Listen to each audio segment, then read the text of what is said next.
So we've got the Yaan rain pouring outside, and we're now on our way to Shangli Ancient Town, which is around a 40-minute drive from Yaan and was an important hub on the old tea and horse trail. Shangli was also the favourite resting spot for people on the Southern Silk Road, and the traditional Sichuan architecture here has been lovingly preserved. People come to Shangli to admire the Ming and Qing dynasty houses that line its streets, and to walk along its beautiful old stone bridges. Everywhere you go, you'll bump into art students and photographers trying to capture the essence of Shangli. Locals also come here to relax and socialise over a pot of tea by the riverside. There's a whole plethora of traditional houses turned hostels here that offer guests a taste of what life was like back in the days. And we're going to check out one of the biggest of these old establishments. Shangli had 5 powerful families, and the Han family were the wealthiest.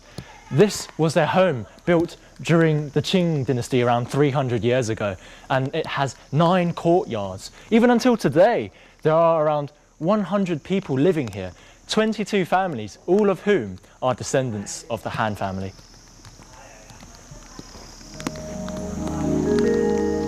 It's hard to imagine that this family has been here for so long, and the fact that they've managed to keep up this tradition of everyone living under the same roof. What's more, they go about their daily life completely undisturbed by the throngs of tourists outside. Mind your step now. This huge doorstep, this huge door frame actually represented the level that the Han family had achieved in the imperial court, and also served to deter ordinary folk from coming in.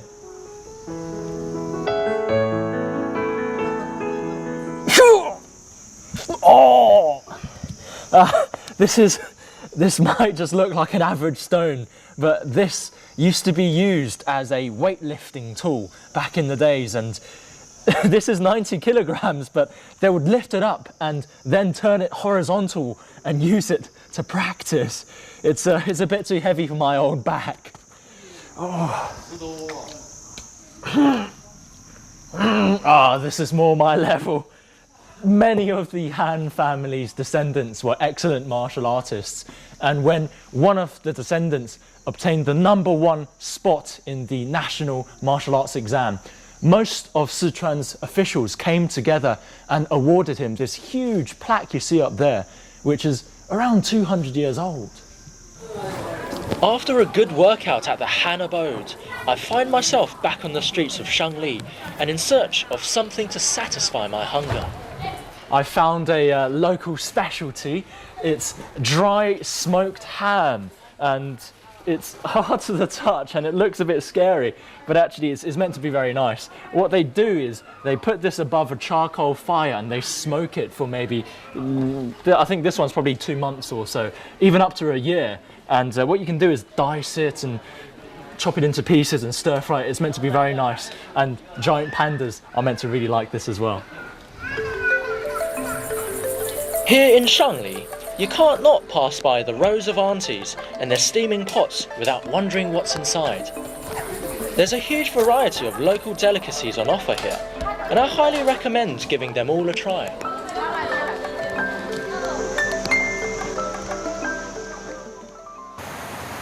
Oh, this is beautiful.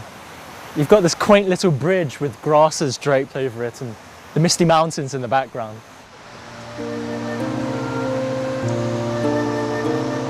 For me, Shangli has turned out to be quite a gem. If you come here, why not stay a while? And like you would with tea, savour its aroma, let it sink in, and have a taste of what life in Shangli is really like.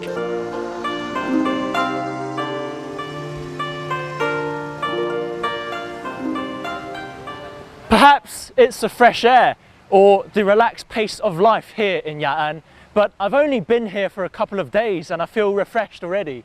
It really is a shame that we have to leave this place, because I would love to stay a bit longer and sample this Yaan lifestyle. But we still have a very long way to go before we reach Shangri-La. I'm Tianran, and I'll see you on the next episode of Travelogue.